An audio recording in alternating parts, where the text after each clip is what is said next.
गर्मी से तप रहे लोगों के लिए आगे और मुश्किल है। मौसम विभाग ने आगे और भीषण गर्मी का अंदेशा जताया है। धान की फसल की तैयारी कर रहे किसानों के लिए ये खबर अच्छी नहीं कही जा सकती। डीजल खाद संकट के बीच मध्य प्रदेश सरकार ने गेहूं खरीद पर बड़ा फैसला लिया है। एग्री बुलेटिन में देखेंगे गेहूं, मक्का और मटर का भाव आने वाले सप्ताह में कैसा रहने वाला है। नमस्कार, न्यूज़ पोर्टल के साप्ताहिक एग्री बुलेटिन में आप सभी का फिर से स्वागत है। मौसम विभाग ने साफ कहा है कि 27 मई तक उत्तर भारत के दिल्ली, हरियाणा, पंजाब, यूपी, राजस्थान और मध्य प्रदेश में हीट वेव जारी रहेगी। पूर्वी यूपी में बेहद खतरनाक लू चल सकती है। रिपोर्ट के मुताबिक देश का सबसे ज़्यादा तापमान 48.2 डिग्री सेल्सियस उत्तर प्रदेश के बांदा में रिकॉर्ड हुआ। खाली खेतों की नमी तेजी से खत्म हो रही है, जिस वजह से सब्जियों, दलहन और बागबानी फसलों पर दबाव बढ़ेगा। बिजली और पानी की मांग बढ़ेगी। हालांकि देश के एक दूसरे हिस्सों में भारी बारिश की भी चेतावनी है। असम, मेघालय, अरुणाचल प्रदेश, सिक्किम, तमिलनाडु, केरल और कर्नाटक में इस सप्ताह खूब बारिश हो सकती है। मौसम विभाग की रिपोर्ट के अनुसार प्रशांत महासागर में अल नीनो की स्थिति बनने लगी है। इसका मतलब यह हुआ कि आगे चलकर मानसून की बारिश असमान हो सकती है। कुछ इलाकों में ज़्यादा बारिश तो कुछ हिस्सों में कम। खरीफ सीजन पर असर पड़ सकता है। ऐसे में हीट वेव वाले राज्यों में किसानों को कई सलाह दी गई है। हल्की लेकिन बार बार सिंचाई करें, मल्चिंग करें ताकि मिट्टी की नमी बनी रहे। केले, आम, पपीता जैसी फसलों को धूप से बचाएं और पशुओं को भरपूर पानी दें। अब मौसम की मार से जुड़ी दो बड़ी खबरें देखते हैं।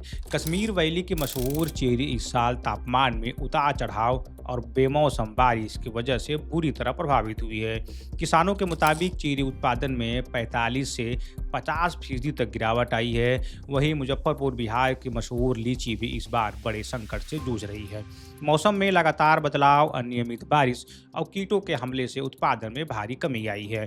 मुजफ्फरपुर, वैशाली और पश्चिमी चंपारण जैसे प्रमुख लीची उत्पादक जिलों में किसानों को 70% तक नुकसान उठाना पड़ रहा है। किसानों का कहना है कि जिन बागों से पहले 25,000 बॉक्स लीची निकलती थी, वहां अब सिर्फ 7 से 8,000 बॉक्स से उत्पादन हो रहा है। बढ़ते हैं अगली बड़ी खबर की ओर। खाद के लिए परेशान हो रहे किसानों के लिए राहत की खबर है। पश्चिम एशिया संकट के बावजूद सरकार ने वैश्विक टेंडर के जरिए यूरिया, डीएपी और अन्य खादों की बड़ी खेप सुरक्षित कर ली है। खरीफ 2026 की कुल मांग का 46% स्टॉक 1 अप्रैल को ही उपलब्ध हो चुका है। वहीं घरेलू उत्पादन के मोर्चे से भी अच्छी खबर है। केंद्र सरकार ने वैश्विक बाजार से तत्काल खरीदारी करते हुए खाद कारखानों की लगभग 97% एलएनजी गैस जरूरत को फिर से बहाल कर दिया है। यह जानकारी अधिकारियों के हवाले से सामने आई है। बता दें कि अमेरिका ईरान युद्ध की शुरुआत में यह सप्लाई लुढ़क कर 65% तक आ गई थी, जिस वजह से यूरिया उत्पादन पर खराब असर पड़ा था। सरकार ने खाड़ी क्षेत्र के बाहर से करीब 25 लाख टन यूरिया की आपूर्ति भी सुनिश्चित की है, ताकि खरीफ 2026 की मांग पूरी की जा सके। इसके अलावा 13.5 लाख टन डीएपी और 7 लाख टन एनपीके की आपूर्ति भी तय की गई है, जो मई-जून में भारतीय बंदरगाहों पर पहुंचेगी। आपूर्ति बढ़ाने के लिए भारतीय उर्वरक कंपनियों ने 4 lakh ton TSP, 3 lakh ton ammonium sulphate, 5 lakh ton ammonia और लगभग 6 लाख टन सल्फर के वैश्विक टेंडर भी जारी किए हैं। सरकार के अनुसार खरीफ 2026 के लिए कुल उर्वरक की जरूरत लगभग 4 करोड़ टन आकी गई है, जिनमें से 1 अप्रैल 2026 तक करीब 2 करोड़ टन यानी 46% से ज़्यादा स्टॉक पहले से उपलब्ध था। अब एक और जरूरी खबर देखते हैं। देश भर के गन्ना किसानों और किसान संगठनों ने केंद्र सरकार के प्रस्तावित गन्ना नियंत्रण आदेश 2026 के मसौदे पर तीखी आपत्ति जताते हुए बड़े बदलाव की मांग की है। राष्ट्रीय किसान मजदूर संगठन के राष्ट्रीय संयोजक वीएम सिंह ने केंद्र सरकार को पत्र लिखकर आरोप लगाया कि 1966 के गन्ना नियंत्रण आदेश को खत्म करने की कोशिश किसानों के हितों के खिलाफ है और इस वजह से चीनी मिलों की मनमानी बढ़ सकती है। कई किसान संगठन और विशेषज्ञों ने भी मसौदे पर आपत्तियां सरकार को भेजी हैं। किसानों का कहना है कि 14 दिनों में गन्ना भुगतान का नियम सिर्फ कागजों में रह गया है। डिजिटल व्यवस्था आने के बावजूद बकाया भुगतान लगातार बढ़ रहा है और देरी पर ब्याज भी शायद ही किसानों को मिलता हो। इसलिए नए कानून में समय पर भुगतान सुनिश्चित करने के लिए सख्त दंडात्मक प्रावधान जोड़े जाने चाहिए।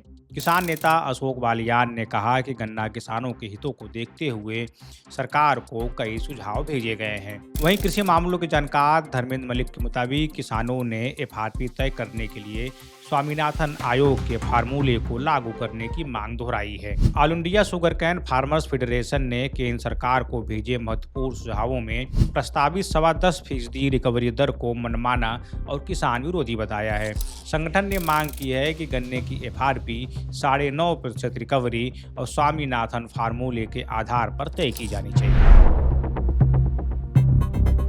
राजस्थान सरकार ने किसानों की आय बढ़ाने और दलहन तिलहन उत्पादन को प्रोत्साहित करने की दिशा में बड़ा कदम उठाया है।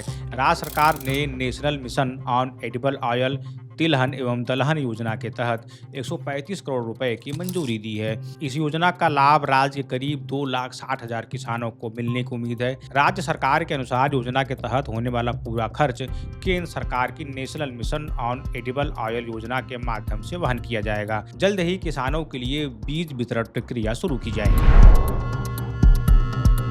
उत्तर प्रदेश में फूलों की खेती को बढ़ावा देने के लिए सरकार अयोध्या के पिरखौली क्षेत्र में प्रदेश का पहला centre of excellence for flower स्थापित करने जा रही है। करीब 2 करोड़ रुपए की लागत से 3 हेक्टेयर में बनने वाला यह केंद्र किसानों को आधुनिक तकनीक, प्रशिक्षण और उन्नत खेती की सुविधाएं उपलब्ध कराएगा। उद्यान विभाग के उप निदेशक अनूप कुमार चतुर्वेदी ने कहा कि यह केंद्र प्रदेश में फ्लोरिकल्चर को नई दिशा देगा। Indian institute of vegetable research यानी IIVR वाराणसी ने करेला की उन्नत किस्म VRBTG4 के व्यावसायिक उत्पादन का रास्ता खोल दिया है। संस्थान ने कोमियंजो एग्री साइंस लिमिटेड के साथ लाइसेंस समझौता किया है। किसानों को जल्द अधिक उत्पादन और बेहतर गुणवत्ता वाला करेले का बीज मिलने लगेगा। संस्थान के निदेशक राजेश कुमार ने बताया कि नई किस्में किसानों की आय और पोषण सुरक्षा दोनों को मजबूत करेंगी। तेलंगाना में धान खरीद को लेकर बीआरएस के कार्यकारी अध्यक्ष KT रामाराव ने मुख्यमंत्री रेवंत रेड्डी पर किसानों के साथ विश्वासघात का आरोप लगाया है। उन्होंने खुले पत्र में कहा कि राज्य सरकार समय पर फसल खरीदने में विफल रही है और किसानों के विरोध के बावजूद चुप्पी साधे हुई है।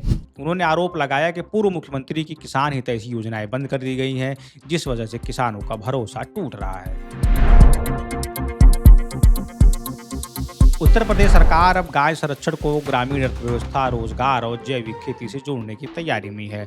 नई योजना के तहत गांव-गांव में गोपैठी सेंटर स्थापित किए जाएंगे। सरकार का उद्देश्य गौशालाओं को सिर्फ पशु आश्रय तक सीमित न रखकर उन्हें ग्रामीण उद्योग और आर्थिक विकास का केंद्र बनाना है। उधर मध्य प्रदेश सरकार ने गेहूं बेचने वाले किसानों को बड़ी राहत दी है। मुख्यमंत्री मोहन यादव ने घोषणा की है कि जिन किसानों ने 23 मई 2026 तक गेहूं उपार्जन के लिए स्लॉट बुक कर लिया है, उनसे अब 28 मई 2026 तक गेहूं खरीदा जाएगा। सरकार के इस फैसले से उन किसानों को राहत मिलेगी जो अधिक भीड़, लंबी कतारों या अन्य वजहों से समय पर उपार्जन केंद्रों पर अपना गेहूं नहीं बेच पाए थे। मुख्यमंत्री डॉक्टर मोहन यादव ने बताया कि इस बार प्रदेश में रिकॉर्ड स्तर पर गेहूं खरीदी की जा रही है और सरकार का लक्ष्य लगभग 100 लाख मीट्रिक टन गेहूं खरीदने का है। भारत का चाय उद्योग, जो देश के कृषि कारोबार की मजबूत नींव माना जाता है, इस समय बड़े आर्थिक दबाव का सामना कर रहा है। एक तरफ 2025 में भारत ने रिकॉर्ड 28 करोड़ किलोग्राम चाय निर्यात कर नया इतिहास बनाया, वहीं दूसरी ओर उद्योग जगत ने बड़ी वित्तीय संकट को लेकर चिंता जताई है। इंडियन टी एसोसिएशन के मुताबिक 2025 में चाय निर्यात का मूल्य 8,488 करोड़ रुपए तक पहुंच गया, जिस वजह से भारत दुनिया का तीसरा सबसे बड़ा चाय निर्यातक बना हुआ है। लेकिन इस उपलब्धि के बावजूद चाय उद्योग की कमाई लगातार दबाव में है। ITA के आंकड़ों के अनुसार 2025 में देश भर में चाय की औसत नीलामी कीमत 7.13% गिरकर 186.92 रुपये प्रति किलो रह गई है, जो पिछले साल 201.28 रुपये प्रति किलो थी। उत्तर भारत के चाय बागानों में कीमतों में लगभग 10% तक की गिरावट दर्ज की गई है। वहीं ऊर्जा, उर्वरक और अन्य जरूरी लागत तेजी से बढ़ी है, जबकि पिछले 10 वर्षों में चाय की औसत कीमत में सालाना वृद्धि महज 3.81% रही है। उद्योग से जुड़े लोगों का कहना है कि लागत और कीमत के बीच बढ़ता यह अंतर मुनाफे को लगातार कम कर रहा है और लंबे समय से चाय उद्योग की स्थिरता पर खतरा पैदा कर सकता है। घरेलू मंडियों में अब मटर की कमी का असर साफ दिखने लगा है। बाजार में सप्लाई लगातार घट रही है। अभी बंदरगाहों पर आयातित मटर करीब 41 रुपये प्रति किलो बिक रही है, लेकिन व्यापारियों का मानना है कि आगे यह भाव और बढ़ सकते हैं। कनाडा में कम बुआई की वजह से मटर का उत्पादन घटा है, इसलिए वहां से आने वाली खेप महंगी हो रही है। वहीं भारत में भी खराब मौसम के कारण नई फसल कमजोर रही है। स्थिति यह है कि देश में करीब 40% देसी चना और मटर दाल के विकल्प के रूप में इस्तेमाल हो रहा है। ऐसे में आने वाले समय में मटर के दाम में और तेजी दिखने को मिल सकती है।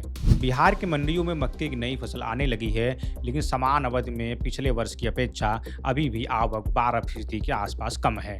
यही कारण है कि मक्का 1700 से 1775 रुपये नीचे में बिकने के बाद 1950 से 2050 रुपये प्रति क्विंटल तक पहुंच गया था, जो अब 1850 से 1950 रुपये रह गया है। गौरतलब है कि अब केवल बिहार में मक्का आ रही है और यहाँ अभी बड़ी कंपनियां एक पखवाड़े से खरीद में आ गई हैं, लेकिन यूपी में फसल तैयार खड़ी है, इसलिए बाजार में निकट में तेजी नहीं लग रही है। चावल के भाव मक्का की अपेक्षा नीचे हो गए हैं, इसलिए मक्का की खपत स्टार्च मिलों से लेकर इथेनॉल कंपनियों तक बढ़ गई है। मक्के का स्टॉक मध्य प्रदेश और राजस्थान में इथेनॉल कंपनियों की मांग से लगभग 90% समाप्त हो चुका है। अगर आप देश दुनिया की खेती किसानी, मंडी और सरकार के फैसलों से जुड़ी जानकारियों से लगातार अपडेट रहना चाहते हैं, तो न्यूज़ पोर्टली का एग्री बुलेटिन देखते रहिए। और अगर आपने अभी तक हमारे चैनल को सब्सक्राइब नहीं किया तो कर लीजिए, और अगर आप यह वीडियो फेसबुक पर देख रहे हैं तो हमारे पेज को फॉलो करना न भूलें। इस सप्ताह के बुलेटिन में इतना ही, फिर मिलेंगे अगले सप्ताह।